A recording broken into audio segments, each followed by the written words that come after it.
On today's podcast, Tony of Tony's Pie and Mash comes down and feeds us all. Sid's addresses rumours that he was a secret footballer, and we dig out an old 4-4-2 interview from the Ginger Iniesta.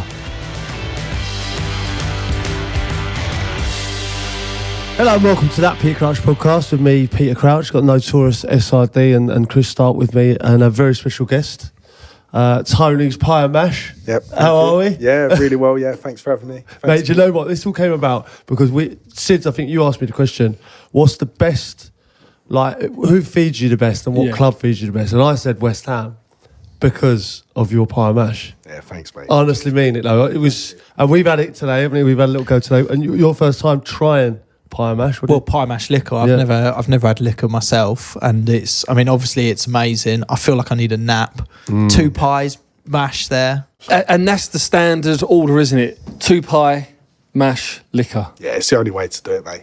Yeah. So we wanted to give you a bit of a shout out, really, because this is something that people won't realise or might not realise, how people like yourself go and get involved in a football club that they love. Yeah. And it can be quite hard to do that with a relatively small business like yours. Yeah, I mean, starting off straight away, I have to show a little bit of gratitude to my dad, putting in the foundations in Waltham Abbey shop. He opened 30 years ago now, and it wasn't always as good as it is today. You know, he stood out looking outside the window thinking, is it all worth it? You know, and like any business, it takes time. And he put that time and effort in, and it's given us the foundations to take this wherever we like, and grateful that the first step was West Ham United. 3 years ago, COVID, you know, no work. Hospitality was the first to go, if I'm correct. And I saw a friend in Tesco's. She worked at West Ham, and I just hollered to her. I said, get me in or out of the stadium, anything, I'll take anything. So we left, and I got back to work 3 weeks on, and she gave me a call, and she just said, listen, come up and do a taste test. And we went up there with my dad. Like, again, he held my hand through the whole thing. And without him, I don't believe that I would have got here today. And they took to it really well. And it went from there, you know. But now you're doing pie and mash for some of your favourite footballers as well. Mate, it's unbelievable. And I can't thank them enough for the support. Like, when I turn up, and, you know, I'm quite a big guy. I'd like to think so. But when Pete cuddles me, I'm cradled. I'm relaxed. I'm feeling at home, met with a smile. And, you know, you can't thank people like yourself enough for helping you along the way, because you can't do it, right? You know? Yeah, so there's a picture. So obviously, like, most of the time I've been there, whenever I'm doing West Ham games, I'm usually kind of like on the side of on the other team, really. So it'd be West Ham Tottenham or West Ham Liverpool. So maybe a club that I've played for. But there's always Carlton and Joe there. And Carlton and Joe introduced me to him, obviously, and they're like, look, you've got to get the pie and mash. Carlton, you know, brings it up, obviously. I meet him, top man. And we're sitting there, and you've got to see. There's a picture. I think I took it on my Twitter of you, of the pie and mash, and you know the microphone there and the game on. It's like the best view in the house. Yeah. Like, I think, how did I get here? This is lovely. I'm eating pie and mash, watching the football, calling it work. Yeah, It's a marriage made in heaven, though, isn't it? Pie and mash at obviously Upton Park or the new stadium. You know, they all look after their own. You know, it just seems like it's just meant to be. Dream come true.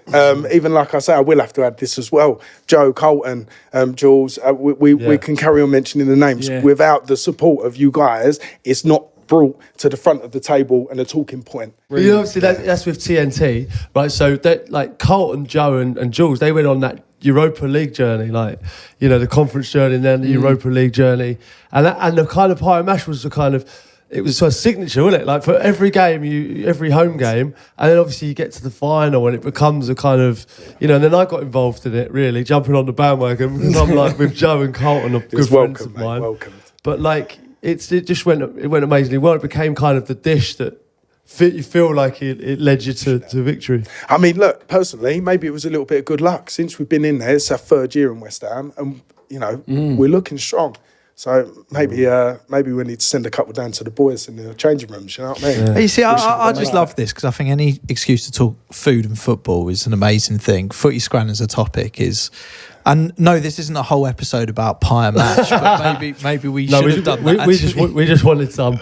We just wanted, for full transparency here, Tony got in touch and was like, "Oh, we'll bring you some pie and mash." We were like, "Well, absolutely." And we've just invited him on the podcast because he's such a top bloke. And I think it's an amazing story setting up, and all these especially smaller businesses that set up at football clubs and try and because you feed a lot of fans and all of that. There's a lot that comes with it. Yeah, I mean, even again, you have to be grateful that even the support from the club and the company that we work along with, the general manager, the head chef, you can't do it once again on your own. So they allow us to come in and cook it fresh. They could have said, no, but they do. And they make sure that they're giving the fans the best experience possible as well. So what more could you ask for? Superb. All right. Well, Chris is going to try jelly deal before you go. Love it. Crouchy's just come back from Crouchy just come from Dubai, I believe it was, on his holiday. So it's great to have you back in the building, Crouchy. And as a treat, you can have a lovely jelly deal. Let's get it. I don't know. Listen, I love you, pie. Crouchy, have you had a jelly deal before? Have you never had one? I've never had one, though. So this is your first time? It's debut, yeah. It's the way it wobbles. Can we go small, please? Give him a big one. No, not bigger. No, it's got to be half of that. No. Listen, I'll put it there. All right, so I can cut it up a little bit. I don't know. It feels a bit Cut it up a celebby now. Like you need to. That's a bit. I think the full thing. Good man, Pete. All right. I can work with that. Yeah? That's actually all right. Yeah, nice. I don't mind jelly deals. I'm going to just go straight in here, this one here. I thought that was going to be horrendous, I'll be honest. They're all right. They're good stuff. Yeah, it's good fish. It's good for you. All right, Tony, we should say thank you so much for bringing in the pie mash. And if you are a West Ham fan, then obviously go check out Tony's Pie and Mash. Where did you say? Yeah, so we're in the Hospitality Bowling Lounge. We're in the Claret and Blue Lounges at the top. We are in entrance C, and now currently just broke through to entrance A and K, which now enables all of our West Ham family to get to us. So if you haven't tried it already, it'd be a dream come true to come along and give it a go. Nice. Thank you so much. No, definitely. And David Beckham likes it, right?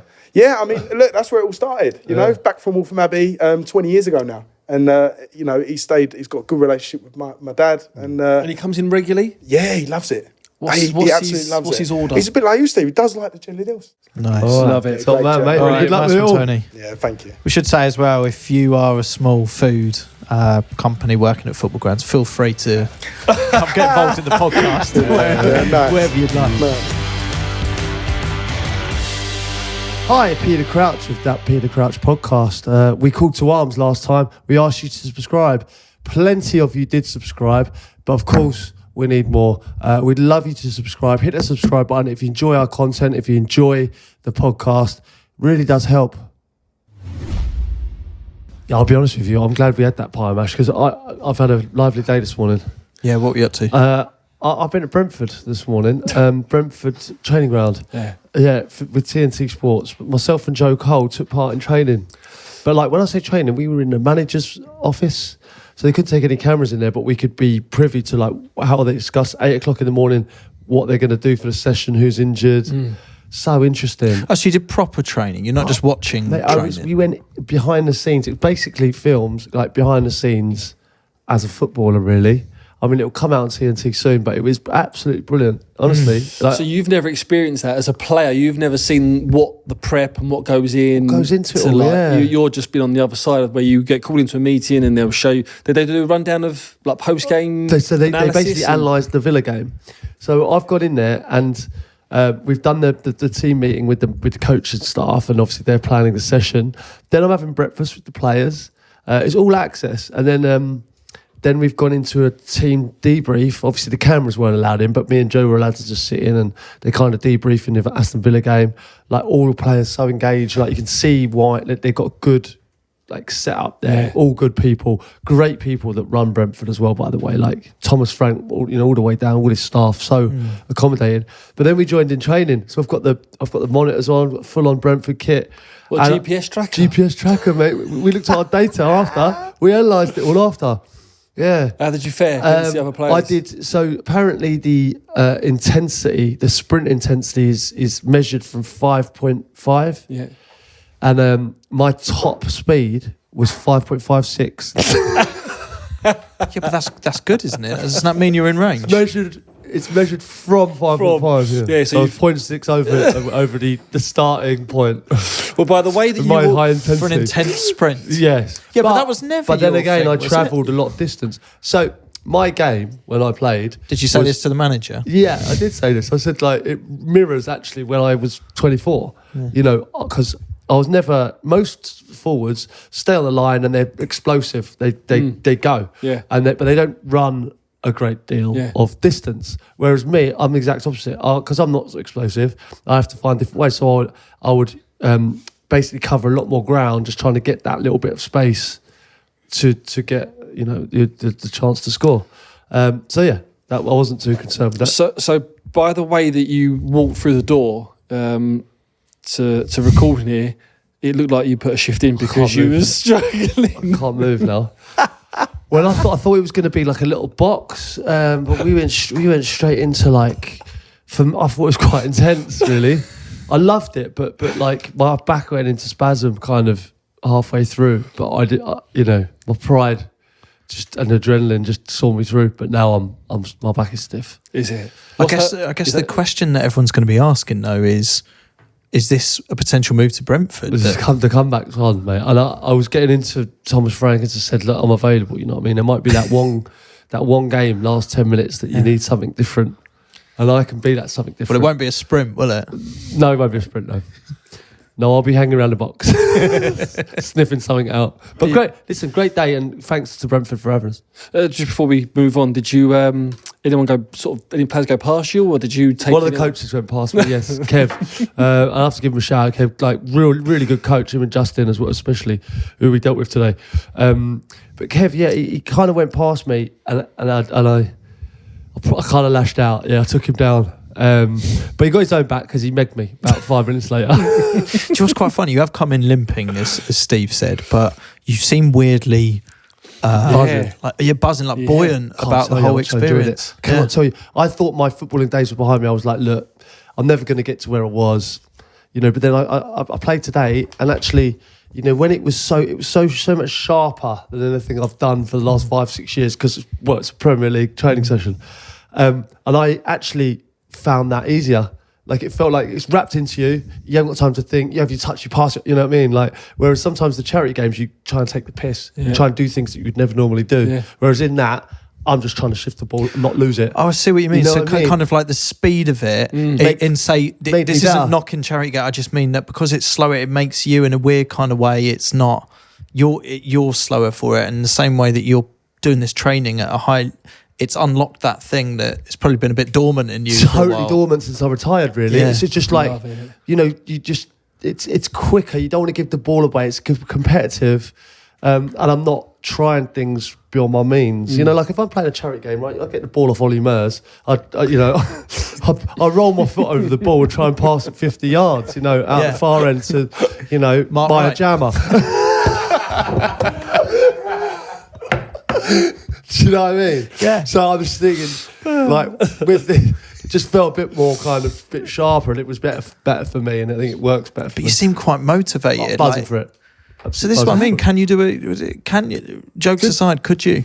Well, is Brentford I did a 15-minute session today, and I can't move. So on that basis, no. But you know, wheel me out for the last 5-10. Yeah. I reckon I could make a difference.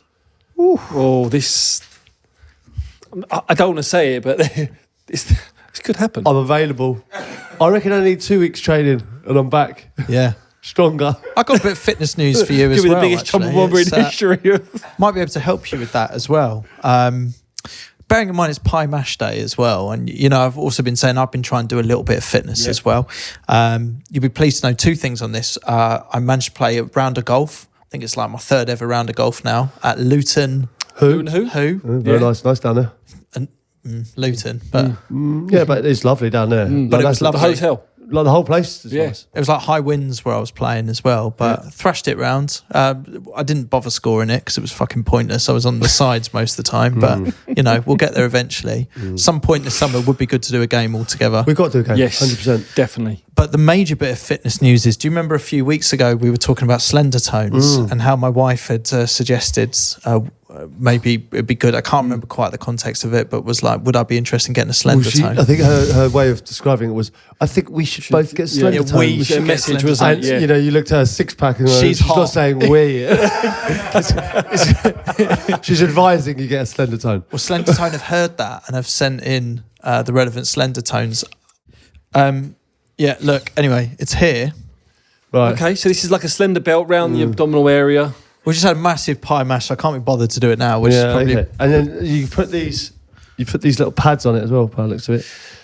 And you too could have abs like that. So I think what we do is we... Are we going to try this? Are we on the next... I think next pod we don't mention anything, but next pod when you listen to it, we will all be wearing a slender We'll all tone. be vibrating. Yeah, we'll just be working off the pie mash from today. All in. Great. All right, today's podcast, what are we talking about? Yeah, so today we're talking about journalists, kind of footballers' relationships with the media. You know, we talk about it like we're in the media now. But I don't know, it was very kind of us and them back in the day. Certainly with the England squad, it was, you know, I know it's been talked about it and harped on about, but it was very different, I believe, probably to how it is now. I think there's a lot of constructive journalism now, maybe. There's a lot of, you know, diving into it. And of course there's criticism. But I don't know if there's criticism like there potentially was when we were playing. And it was almost borderline nastiness, I think. Yeah, no, I agree. It seems like, you're right. I think it seems now that they want to be really pally with all the clubs. They want to have a really good relationship. Because they, like what you've done today in terms of getting in for TNT and sort of, you know, getting your teeth in behind the scenes. Everyone wants that next best thing. So it seems there's much more friendly approach now. There's no sort of twists and turns, whereas beforehand you're always wary of something that you said that might get taken out of context. Yeah, I think it's definitely a two-way street. You know, like it's easy for players, I think, of that era to go, you know, the press, they're all a nightmare. And at times they were very hard on me. At times they've been hard on, you know, we've seen it with lots of other players. But also I think, as players, we were taught to be really guarded, and in turn that pissed off a lot of journalists, a lot of newspapers, and it was very much like, you don't come here, we'll speak to you when you're ready, we'll be 2 hours late for it. And that just pissed people off. And I think it was very much a two-way street. You look at some of the managers who didn't want you doing anything outside of the training ground that wasn't controlled by them. And in turn, that kind of made it very fractious. And I think now people are very aware of how they can promote themselves, you know, for players, clubs. You know, for instance, me going down to Brentford today, you know, like that. I mean, everyone was brilliant, and we'll get a great piece out of that. That's brilliant for everyone. It's great for TNT, who get the, you know, the access behind the scenes. But it's great for the club to portray that they're a club that everyone likes to be around as well. So people can see both sides of it, I think. Yeah. All right, it's a lot to get into on all this. Do you think, when you talk about that kind of us and them mentality, do you think now that social media is so prevalent and a kind of, some would say like a cesspit or a town square of just anyone's opinions, and especially on, let's call it football Twitter for a minute, that kind of place where people can just throw stuff out there and it be a bit unsubstantiated, often it's rumour, often it's just made up for likes and clicks. And do you think journalism in football takes on a new importance, and that clubs have to protect it more to kind of keep it as an official source that comes from the club, considering everything's like the Wild West now? Yeah, I think so. I think, like, the thing is like when I think of journalists and stuff like that, like obviously it was very much like when I was playing for England, you should go out and you do a press conference and you try and say nothing. That's generally You're almost trained in that, weren't you? Trained in like not saying anything, not giving a soundbite, not giving a headline. Yeah. And like if you get through that without having a big headline, it's like you've won. And you know, obviously they want the exact opposite. You know, but then I've done pieces with people like, you know, Graham Hunter, Jonathan Northroff, Sam Wallace, you know, Oliver Holt. Like, to be honest, all of those journalists that travelled with England, you got to know them a little bit, and actually, you know, they're very knowledgeable about the game, and they're actually they write good pieces and interesting pieces that you want to read, and that's why they've been at the top of the game for so long. And you could pinpoint them, couldn't you, after a game? Because like whether it was for an open zone or It was more open zones in Champions League football, wasn't it? Where you had to go through the corridor after, and they'd all be there, one in a line, rather than a Premier League game. It would be them just all bunched into a corner. But you could sort of pinpoint, he'd done a really good piece the other week, or I'd done a piece of him, and it was constructive, it was good. Then you go, he shit on a few people, this one is. You can half pick and choose who you'd want to talk to as well. Well, you know what, you'd end up kind of, you'd know who they were, and you'd know kind of who to avoid, you know what I mean? And that was, you know, there were certain journalists that obviously don't like you as a player, had a kind of agenda against you as to like, I'm going to kind of try and bring him down. And it went beyond opinion. It turned into like I say, an agenda of like, let's get him out of the England squad. And I think journalists at that time probably had enough power to do that. I don't think they maybe have the same power now, but you know, people like actually probably listen to, you know, Jamie Carragher's and Gary Neville's, you know, more so than perhaps the people who write in the newspapers. It seems like it's mad because you say that. It seems like there's a whole field of journalists now, doesn't there? You look at different outlets. Beforehand, it was just mainly the papers, wasn't it? Your usual papers, a few magazines here or there. Whereas now you've got an array of things on social media, The Athletic, you know, newspapers, online outlets. There's some loads social now, media isn't sites there? have more followers than a lot of papers do, and It's crazy, huh? yeah. It's weird that you can kind of generate opinions, can't you, from you know, just setting up something on social media, and if it catches on and goes big, you can end up making like kind of big decisions. You know, if all those big outlets get together and start going, right, Eric Ten Hag needs to go, It's powerful. it's massively powerful because you've got millions and millions of followers that listen to it. So let's talk about your kind of lived experiences of dealing with the media. So how often, when you saw the stuff that you're talking about there, Crouchy, where you saw someone almost being attacked or became the flavour of the month for being targeted by the press, as teammates, would you then step in and did you feel defensive of those situations? Did you find that sometimes you would stop, say, talking to certain journalists because you thought that they were attacking your team or more importantly, your teammates, not just yourself?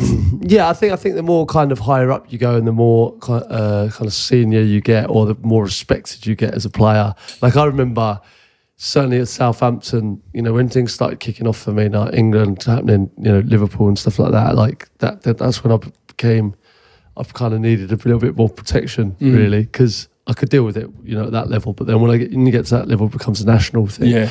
Jamie Redknapp and Harry Redknapp were unbelievable around that time. Jamie had been around for so long, and he came to Southampton. Harry was the manager, and then there was a few calls for me to get in the England squad, and they kind of backed me, and they knew how I kind of the press could help me, so they were very kind of protective of me, and then they were really good with kind of doing interviews that helped promote me to get in the England team, you know, because they're obviously very good at it. So you felt it was quite tactical. I think they helped me. I think they helped me a lot. I mean, Jamie, I think, was the first to say I could play for England, and no one had ever said it before. And I think Jamie said that he easily could cope with playing for England. And I think he came out and said that, and everyone went, what? Like, no, you know, we've got Rooney, Owen, you know, Defoe. You kind of like, it was like I didn't fit an England player. Well, that's not what an England player looks like. No.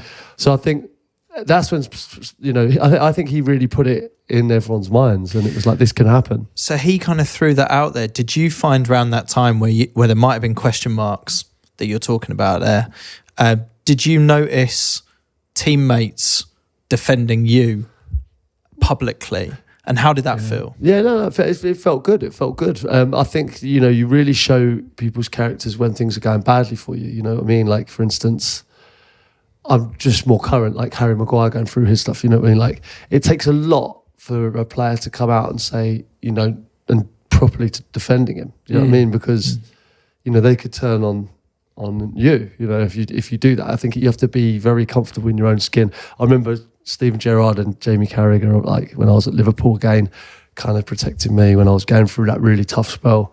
You know, it takes a big character to step out of the shadows and defend a teammate. Yeah. You know, or a manager, for instance, who's getting a lot of stick from the home fans, to come out and defend him and go, no, he's our man.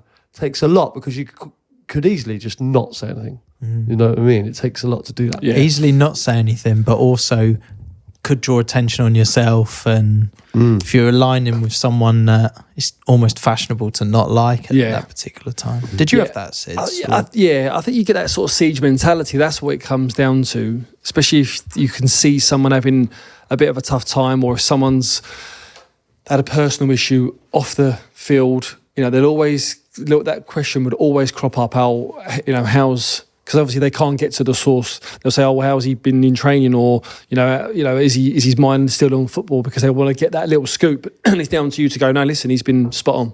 Obviously we're all here for him. We'll all try and help him, but his application during the training the week has been spot on. And today I thought it was outstanding. Things like that. You always back your teammates, and more so sometimes managers, because that's the hardest one when they come for your manager, and the teams are performing well. When you're thinking, you'll always get on with the manager. But and you read the stuff that's out there about the manager as well, right? It's not like you're totally. What I always think as well. I think you wouldn't believe how much players read and listen to what's being said. You know what I mean? Like, it's not. There's this whole thing of like, oh yeah, we just don't listen to it. We block it out. We read it all, and then and it hurts when it's negative.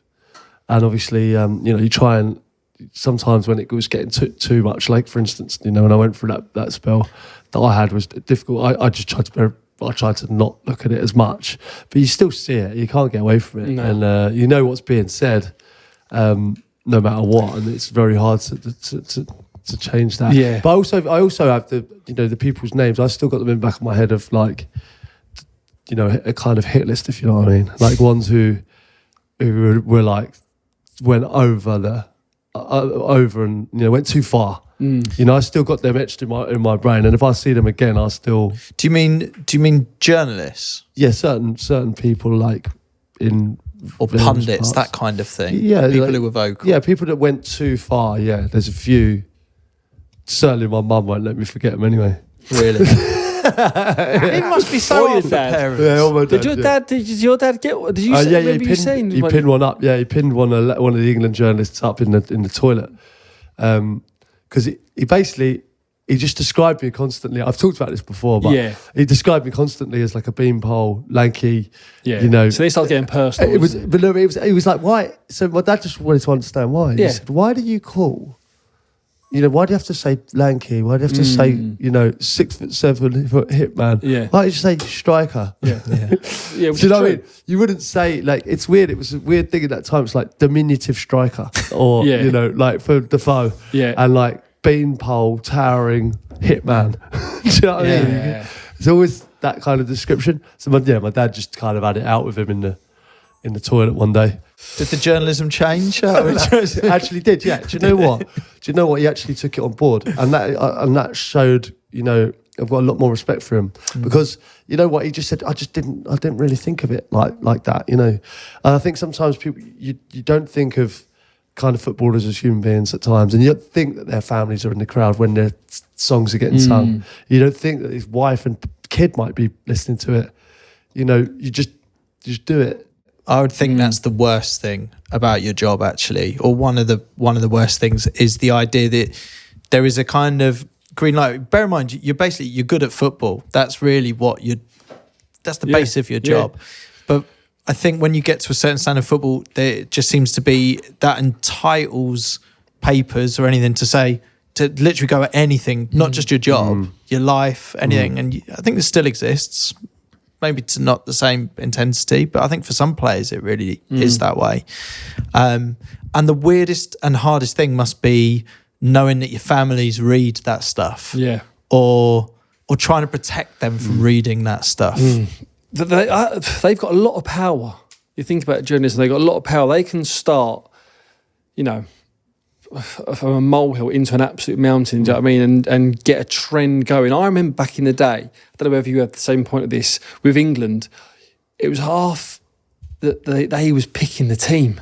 No. I mean, they'd always put their starting 11 down, and you're thinking that the managers, near enough all the England managers up till, I don't know, the last couple probably, was like, if I might as well just pick that team because I can't get slated for it in the press if I don't. Do you know what I mean? I always thought the England team was always nailed on. It was always like sort of there in the papers, like they've manipulated like the manager's mind. There's always one player that like the press kind of want in the team, for whatever reason, and usually it's because that player is generating so much interest from everyone else. At the moment, you say that player's Bellingham, right?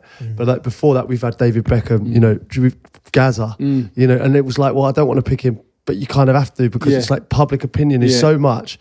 Beckham, Glenn Hoddle didn't want to play him, did he? You know what I mean? It was like he wasn't fitting into the team. But the demand was so much to get him in that you kind of had to. An element of that with Grealish, I think. Grealish, as well. exactly. Yeah, is that just another modern one where it's just like, we've got to play him, Even now there's a calls for Foden. It's like, got to play central, got to build a team around him. And it's like that's what public opinion, that's what we want. And invariably, that's what the public gets. Yeah. Yeah, I always wonder as well about the source. They go... like not so much. Yeah, it's journalists, isn't it? I suppose that are on TV channels, and they go, whether it's deadline day, and they go, "I've just got a source, an inside source that said, this player could potentially be on the cards to sign." I was like, "Who is that? The source. Who is the source?" Yeah, if it's ever about, have you ever seen that about yourself, where a source has said something? What about me?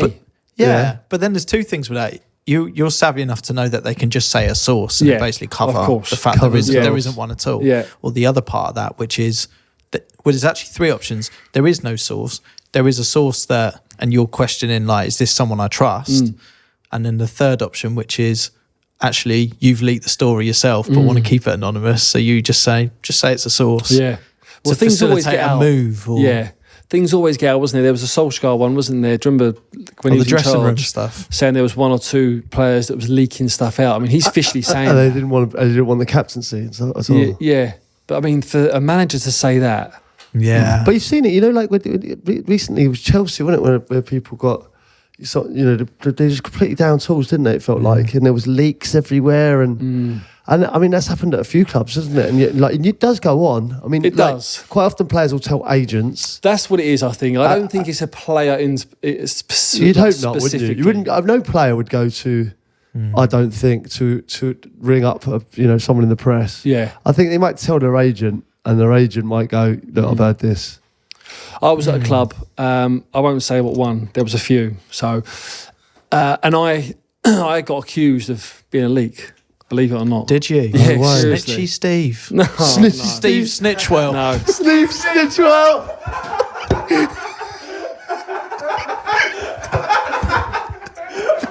Oh, sorry, mate. It was only accused, wasn't it? No. That is what I am not. I am not. No. Yeah, the manager kind of accused me of leaking stuff out. Sorry, man. So how did you respond to that? Well, you just thought you were telling someone in the press. Well, firstly, you weren't, right? No, categorically no. Of course I will. That's not me. Because I think that if you lose the trust of your dressing room with your team players or your teammates, then that's it. You're done. Mate. You're done. And I was never one of them players anyway, ever. They were irrelevant of whatever situation I was in any club. And the manager sort of half skirtled around it and, mentioned a few other players and in the confines of me and him said, I believe there's a leak in the dressing room. It could be coming from you. And I was like, big shout. Yeah, it was huge. Yeah. Why did you react to that? I didn't like it at all. Yeah, angrily. It was. Were you shocked? You must have been shocked. Yeah, I was. Yeah, because that's someone saying that you're a bit of a snitch or a grass is bad. That's horrible. Like it's a that's the low, isn't it? I think, do you think they were saying that to everyone? It's a horrendous tactic. No, not everyone. Why? So it was a bit hostile at that time. Why don't we look at it from their point of view? Why do you think they thought you were leaky? I have no idea. I am not leaky. This is like traitors, isn't it? I love traitors, by the way. I can't get enough of it. I am not leaky. We should do our own version. Are you a faithful? Are you a faithful, sis? I am not Steve Leakwell. Yeah. But anyway. Have you watched Traitors, by the way? Yeah. How good is it? Steve's over there huddling in the corner with the others. I won't name them. No. All right, so you just want it on record. Like that's that 1,000,000%. No. Yeah. No way. Do you think they found the traitor? I like we're calling yeah. it just straight up No, trainer. they did. Did Claudia Winkleman come in? I know they did. Oh, they did. Fact. Oh, right, okay. So they know. Oh, so that's good. Yeah. So you're exonerated. So I've cleared my name. Wait, do you think most clubs have a traitor or not? No. Did you always have a It depends slightly if they're leaky leaving one on in bad the team? terms or bad ways. It's anything. I've seen players do things to get out of a football club. They will do anything. They're the nastier ones. I don't think they're there's few anything and far worse between. than I've been in dressing rooms where I don't like the manager or you don't like certain players, and you know, but you just get on with it. And you don't. I don't think you're going to get anything good is ever going to come out of leaking things to the press. But they seem to get everything, don't they? So you know, everything comes out. Well, there was a book, wasn't there? The Secret Footballer. Yeah. And I was actually touted to Accused. Yeah, seriously. People used to come up to me and go, "Are you the secret footballer?" And I'd be like, "No, I can't even read books, let alone fucking write a book." I thought you were in. Steve Rotewell.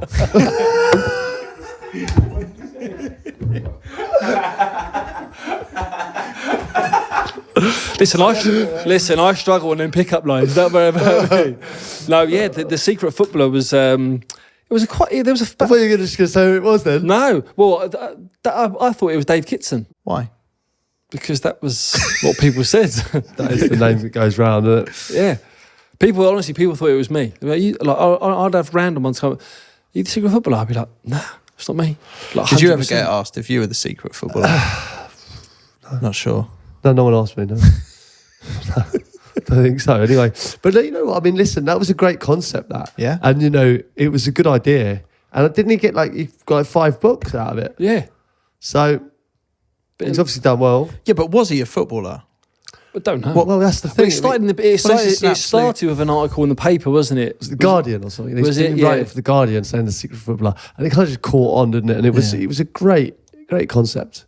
Yeah, I don't know if it was Kits or not. Says it. He talked about how footballers would spend their money on trips to Vegas, Ibiza, and Marbella, including once getting into a champagne war with 3 Brazilian World Cup winners and ended up spending 130 grand. We do this on the podcast. What we go on trips to Vegas, Ibiza, and Marbella. No, I mean we talk about this shit. Like all we need to do was just hood up. Yeah. At the start, we would earn a fortune. Like the traitors. Like the traitors again. Maybe we just release another podcast. If you're eagle-eyed, we'll take the shit off the walls and we'll just the secret podcast. We'll just take the shit off the walls. Yeah, and it's clearly us, but just with hoods on. You could name your club then. Has the rapper come out? Was there a rapper? Yeah, I think he. Has that I been- think Yeah. because weirdly, I had to record something for one of his songs. I still don't really understand exactly what I was doing, but I'm in one of them. But it did come out, didn't it? Yeah, it did come out back. Yeah, wasn't he like a young lad? Yeah, I'm Right. not sure it was because at first it was all these bigger names is the wrong way to put it, but do you know what I mean? Prominent Wasn't as playing prominent, footballer.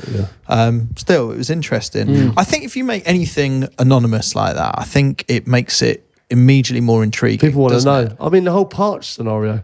You know, Yeah. for instance, you know, we didn't reveal Parch's name, and you know that took off. Who shot Phil? It all makes sense. And then, of course, you had the whole fake shake thing as well. That as a story and the kind of, but that was a different type of journalism, Well, wasn't it? 'Cause that was I was part of that England squad when that fake shake thing came out on Sunday, and I think we met up on the Monday. So it was Sunday was like, you know, Sven was on a boat in the Mediterranean or Dubai, wherever he was, and he was obviously meeting up with a News of the World reporter who he thought was a shake for Aston Villa, wasn't it? And he was going to sign Bex and Rio. Yeah. And I think he was telling all this, and they were just recording it all. And then they put it out, and I thought we had this meeting got called on the Monday, and I just thought, oh my god, he's going to resign, and he literally just did not talk about it once, and at the end he just went, and someone said, like, what about, you know, what's happened? And he said, the newspaper, and he went, yeah, and he went, he said, he's English, so funny. And then walked off, and I went, all right, let's go. Let's just get on with training and Fair play. Like, not one fuck given. Love I it. was like, fair play. There's no elephant in the room. Like, literally, it just water for duck's back. It's like just English, so funny. crazy. These journalists crazy. And just carried on. There's a bit of a history of this with England managers in particular, that almost English journalists want to, immediately there has to be something on an England manager. I just find it's a little bit self-defeating sometimes. Obviously dependent on what it is, and I get it. Yeah, I think obviously like things are very different now, but like I just think like kind of back then it did feel like there was it was like stings all the time, wasn't it? It was like it just felt like we were trying to implode, and and then I've spoke to like Dirk Kuyt and Rafa van der Vaart and certain players from other countries, like obviously that was Holland. They were like, look, if our captain of our national team, is in a position where he's like drunk or something like that, they everyone will put her arm around him, sneak him out the back door, whereas if England captain's drunk, right, we kick him out the front and try and take as many pictures as we possibly can, get a load of pictures on our phone, and everyone sells it and goes, just England star disgraced. And I think that, I don't know, that's saying in our makeup that that we do that, and I think other nations try and look after the players. And I'm not saying you should be out doing that. We should be looking after our players doing things wrong, but I just don't know. It's just a different mentality. It's like, I remember one player telling me, you buy kind of like a nice car in this country, and there's parts of it I quite like about the English mentality of like, look at this flash car. Yeah. Do you know what I mean? But there's also parts of it where, that same player went to America and there's people with nice cars and they're like, oh my God, he must be doing really well to have a car like that. You know what I mean? Yeah. But in this country, we just key it and go fucking Absolutely. flash past it.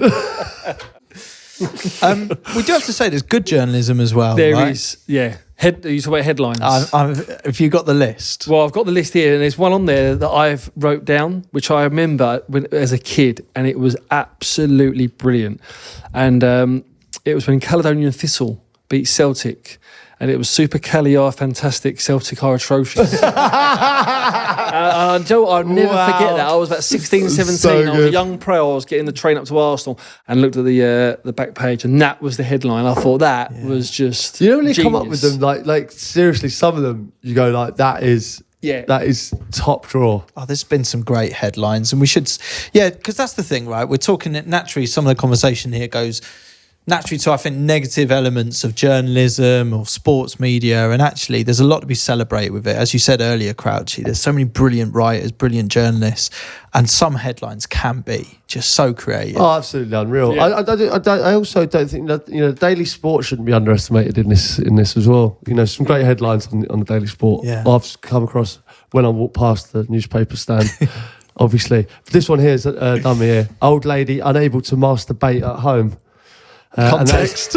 That is Goal.com decided to lead with this headline after Juventus obviously nicknamed the old lady drew with bait Bozarov. Nice. Old lady unable to master bait at home. He's genius. It's an absolute scandal. Genius. But again, They've made that work. However, Made it work. it probably took them a while. But Well, I don't know. I wonder if they're thinking of that during the game. I have got This is a a belter. golden headline here. Please let this scoreline be as it is. There's no last minute goals that go in. these are so good. that's so true. If you've got the headline already written, you're praying the result doesn't change, exactly. right? Yeah. What about this one? This was Sky Sports, this one, right? Keegan fills Schmeichel's gap with semen. God's sake. Fucking could have just said they're after David Seaman. You know what I mean? Schmeichel's out, so Seaman replaces. Can't read it again. Keegan fills Schmeichel's gap with Seaman. All right, should we stay on the childish ones? Do you want Well, I like them. Keep Dicks stay up? going. Which was what's That's at the bottom. that headline? Yeah, that was after Sunderland secured survival in 2015. Under manager Dick Advocaat. Yes. Okay, Yeah. Dick, Yeah. stay up. Yeah. All right, Swedes 2, Turnips 1. Obviously outrageous. Yeah. Remember this headline. Obviously, this is the picture of Graham Taylor as a Yeah. turnip. Yeah. And Sweden beat us in Euro 92, was it? Yes. Yeah. Yeah. It's Yeah. a bit brutal. What that about one. this one a bit further down here? USA wins 1-1. And it says the New York Post after the USA drew to England in the 2010 World Cup. That's because that's kind of true, isn't it? It's a Well, kind it is of a win win for them. Yeah. Yeah. I suppose it is. I was bastards. on the bench in that game. Great headline, this. just because of its randomness. Germany, this is from Germany v Spain. Psychic octopus unfazed by death threats, says keeper. It's true. You know, in major tournaments where they get the animals involved, but suddenly, if it gets through the rounds, and there's always going to be one of these things that predicts it right because there's so many, right? Yeah. From goats to hoovers to everything. Everything's predicting for a tournament. So statistically, some will get further and further into it, and then suddenly they look like they are this kind of magical thing that can predict it. Suddenly they need security. Yeah. What am I supposed to do? Imagine an octopus getting death threats. Like that. That's not on. That's not on. It's not on, is it? I've just seen one. I don't know if you just read this one out as well. The Benfica one. Have you seen this? No, yeah. I've just seen that myself, yeah. Can they actually write this? Fucks off to Benfica. Right, Eurosport.com used this as Benfica signed Angelico fucks. Argelico, not Anne, is it? Oh yeah, Argelico. Argelico fucks. So that's his name. But could you write fucks off to Benfica? But spell is it? Was No, it? if you said Sidwell off to Benfica, right, it'd be fine. Yes. So why can't you say fucks off? That's what I mean. So can you write that? I guess so. It's his name, isn't it? Fuck's sake. Oh, Yeah. brilliant. Okay, well, great headlines. All good. Boys, I want to do something with you both here. So what I've done is I've managed to dig out an old interview that you both did many, many years ago. And I just thought it could be a good snapshot of life for you then. And we can compare it to now. Okay, so I'm not going to look at this. So I don't want you to have a look at it, all right? Sid, you can have a look at the first one. So the first interview we got here, Crouchy. Do you want me to interview it as me or me as then? Yeah, should we see if the answers match up? Okay. So answer it as then, as you think you were then. So 2007. 2007, I'm a bit nervy because not when I say nervy, I'm playing the best football of my life, but I'm right at the kind of top of my game. I'm playing for Liverpool. Yeah. I mean, Athens, we got to the final of the Champions League in 2007, just won the FA Cup. I'm playing well for England. Okay. So I'm got more guarded, I'd say, than I am now. Okay, so the interview at the time was conducted by Rosanna Greenstreet. It was for The Guardian. Oh, good source. It was a big interview, this one, Was Crouchy. it? Was it? As you say, a Big prominent interview. part of your career. Okay, so Peter, hi. Hi. Thanks for letting me do The Guardian. What is your greatest fear? What's the context of your life at this point? Are you married? No. I've met Ab, been with her for about a year. Okay. Yeah, about a year. Okay. Um, Great. Alsatians. You got the Is that what answer it bang is? on. Banged it, In 2007, you answered Alsatians. Yeah. When I was In 9 or 10, I was 2007. playing football. Mate, this is something that's gone on so many years now. We've said it on the pod loads of times, haven't we? That was my height of Alsatian fear. Sid, you on the next question? Are you missing the first one on purpose? Yeah, just I think pick and choose. Oh, right, okay. I like the first one, though. Oh, go on then, we'll ask it. When were you happiest? When was I happiest? I think I'm happiest when I've played well and I'm at home after a game. Okay.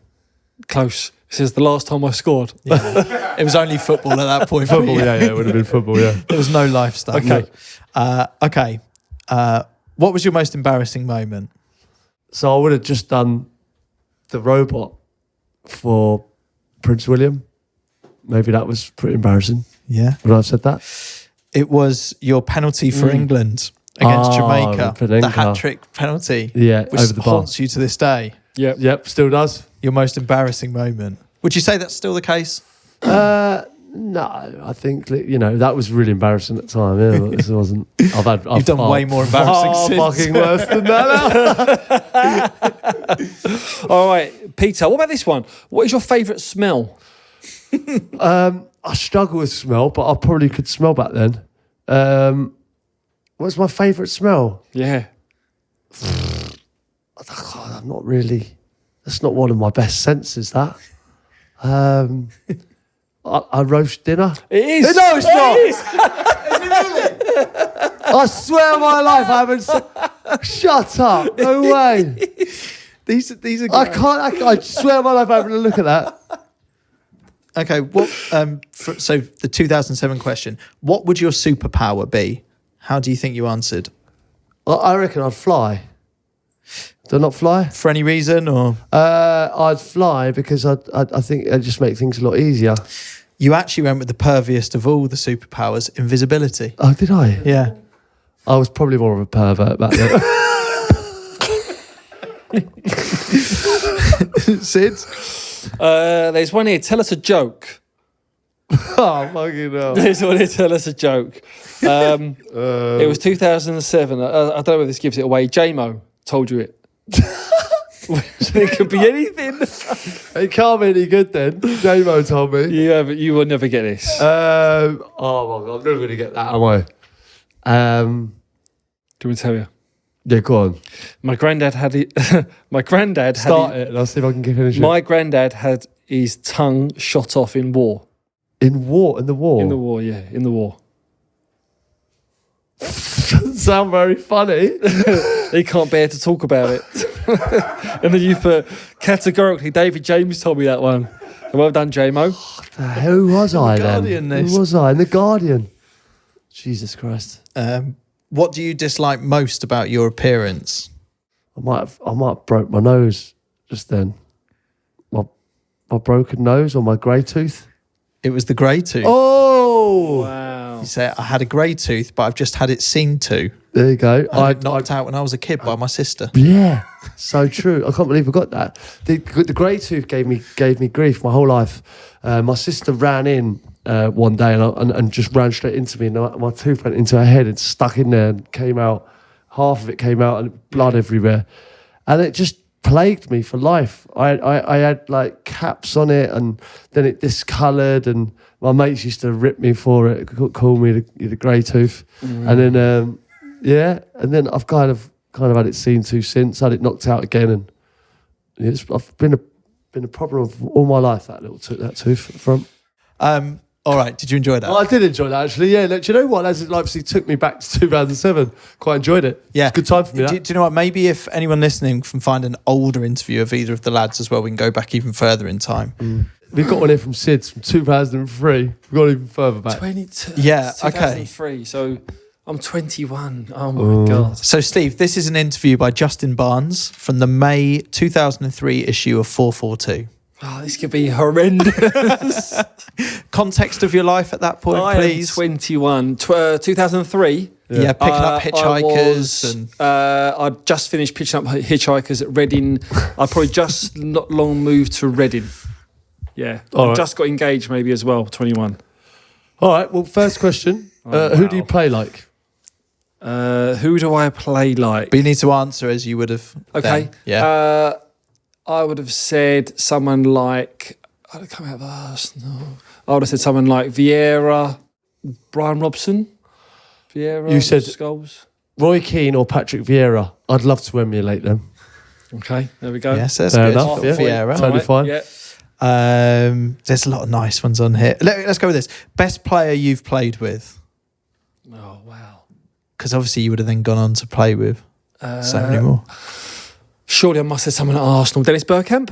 Yeah. Yeah. Yeah. Do you know why? He had fucking slippers for football boots. What did I put? Silky. It's touch and vision. Yeah. He knows where you are without Dino. looking. Yeah. It sounds like an advert. Can I just say, Sid did a massive flex earlier before we were recording this podcast, just before you got here, Crouchy. We were talking about people to get on the podcast. I hope I'm not breaching confidences with this. And Sid was like, because we put a video out on socials of you talking about Thierry Henry. And Sid was like, yeah, I was thinking I might just drop Thierry a message and just see if he fancies coming on, because that video had gone quite big. I was like, I'm sorry, you got Thierry Henry's number and he hasn't mentioned it. He has mentioned it. On- We'll Henry's drop him number. a text and we'll see if we can get him on the pod. Yes. Let's do it. Sort it out, Sid. Premier League's greatest ever player. All right. Well, listen. Toughest opponent? Remember, you're 2003 here. Oh, this is good. This is a great I've not even answer. played in the Premier League here. Good answer. Is it a Premier League player? Well, you've got 3 players mentioned in it. 2 of them are... Joe Cole? Yes, 1. Would I have said Graham Kavanagh? Would he You be? did say Graham Kavanagh. Kavanagh, Graham yeah. Kavanagh of Cardiff. Cardiff. He pulled my pants down one game really badly. Yeah, he played during my time at Brentford. He was everywhere, ran the game. Yeah. Luckily, I had a second chance to play against him later that year. I did much better. Yeah, it did. One other player, we know him now. Don't know. Jody Morris. Yeah. Jody Morris, yeah. Arsenal reserves, Chelsea reserves, that would have been. There's a really nice answer you gave to your biggest influence. You talk about your family, your parents, your brother and sister, which is really, really nice. This next question, what is the best advice you've received? Fuck. That's a great question now. Sorry, I've just had a look with the one underneath. I'm quite enjoying it. It gets slightly more eclectic in questions in a bit, doesn't it? It's the advice. You can't wait for this bit. Oh, no. I have no idea. Best advice received? I don't know. Something from my dad, maybe. Yeah, from your Just dad. work, Well work done, your mate. socks off. Be honest, or I don't know. Give everything. Yeah, it's actually a really nice answer. You said, from my dad, have a dream, push yourself to the limit, always believe in your ability. He said he owns a scaffolding company and I once worked for a week with him. Yeah. Seeing how hard he works, getting up at 6 a.m, lugging gear around, football seems a more attractive option. There you go. Yeah, nice. Good answer. Right, let's get on to the funnier questions. Yeah, tunes. Favourite tunes. Favourite tunes must be a garage. It must be a garage. Is it a? It's a genre and then two artists. So it's not garage. Solo male artists. Oh, solo male. It's two genres. So and like, then is two there an artists. R&B or a hip hop one? It's an R&B and hip hop, yeah. It's not notorious. It's not notorious. Surprisingly, it's not No. notorious. R&B and hip hop can't be Snoop Dogg or P Diddy or something Yeah, like that. you Is got it? P Diddy one. Is it? Oh, that's not bad. That's bad time. Yeah, and who else? 2003 is fine. Hip hop and R&B. I don't know the other one. Usher. Yeah. Oh, really? All right. Okay. Yeah. Yeah, not bad, not Yeah. bad. Eminem on the streets, quick one there. That's the quick one. Just quick one, Sid. Eminem on the streets. Yes, correct. Eminem. Lyrics are brilliant. Just tells you how it is. What's my name? That's what Slim it- Shady. What more do you want from an artist? The real one. Just cut them off. I thought we'd finish, but the fun continues. What do you spend your money on, young Steve Sidwell? How much money? But by the way, before you answer this, because the answer is kind of ridiculous. What? How much? Like, you're on a bit of money by then, right? Not really. No. Yeah. No. Seriously. I could tell you when I signed for Reading, I was on that contract there at 21. I'd put in about £2,000 a week, Oh, really? which is a lot of money. Yeah, but yeah. I'm talking in Yeah, context yeah, of football. yeah. Yeah, no. So Yeah. I'd Okay. been two. Yeah. Yeah, okay. Okay, Well, cool. you know, what money you did have. That's obviously you know, spending way much more than my. Well, what were you spending it on? Yeah, no, what would you spend that on? It feels like it's an old head on young shoulders here, isn't he? Watches? No. No. No, you want another go? Property? No. Fucking hell, washing machines? Just clothes, my girlfriend. And I also save a fair amount too. With injuries in football, every pound you earn could be your last. It reads like you're selling life insurance. You know, words of wisdom from the How old ginger were you? Iniesta. 21. Wow. This reporter must have been like that. The report must have gone, Fuck, you know. He's saying... Wow! Why am I enjoying this interview so much? We've got to do more of them. Oh, no, it's We've got to great. do more. All right, in 5 years, Sid, that'd be interesting. Yeah, in this 5 is- years. this is the last one. Yeah, it must have been Premier League. I hadn't played Premier League then. Yeah. In the Premier League? In 5 years, I'll be playing in the Premier Premier League, League. hopefully. And in a perfect world, Play for England. Arsenal might buy me back again and I'll wear that famous shirt again. Oh, well, there you go. I really enjoyed that. Yeah. Good answers there. I mean, they could be a lot worse, those answers. You know what I mean? Like, no. I think that's a great. I think you've answered all of them with the media training that you've clearly both been given. Actually.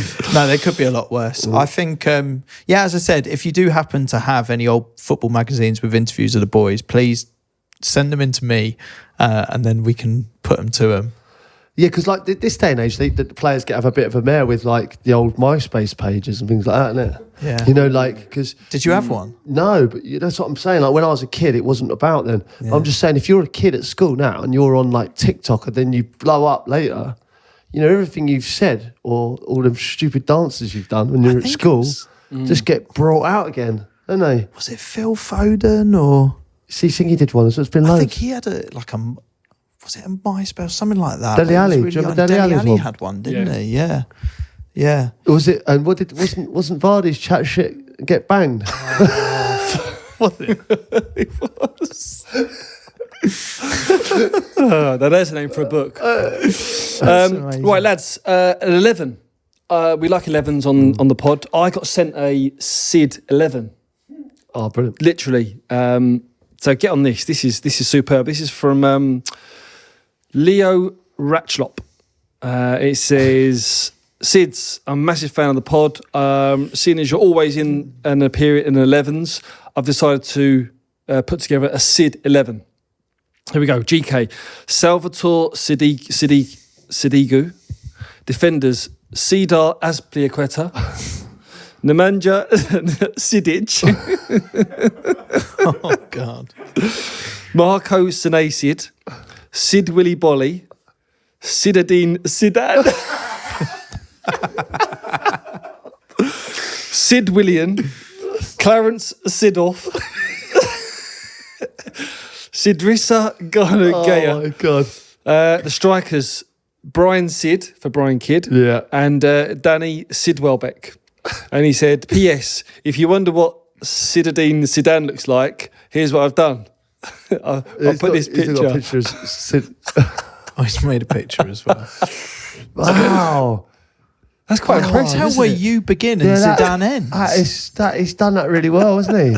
Yeah. Superb. Just getting back to caps on footballers as well. I've had a few. There was one in Scotland because caps on goalkeepers. They've gone out of fashion, haven't they? We're saying we don't see it as much. Steve suggested, The sun hasn't changed. that the weather hasn't changed, and He's a climate change denier. he's and because of that, is dubious as to the whole caps thing. But no, it's definitely spotted less, isn't it? It's And, definitely spotted less. So yeah. there was one spotted recently, was there? Yeah, there was one in Okay. Scotland that came to light. very, very quickly before we go as well. Do you remember last podcast or the one before that? We were talking about sort of snog, marry, avoid, but a yeah. kind of start, bench, or sell. Yeah. We got a message from Tim here. It's a Pompey edition. Can I just get your answer? Probably. Let's do this quite quickly. Herman Haridason, David James, Glenn Johnson. Snog, marry, avoid. Yeah. I would probably snog David James, just because he's a good-looking man. Armani model previously, good kisser.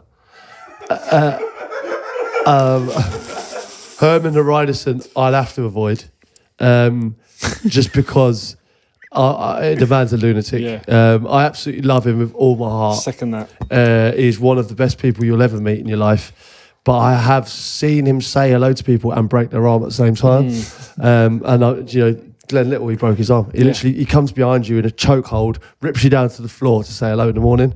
He broke Glenn Murray's arm that time.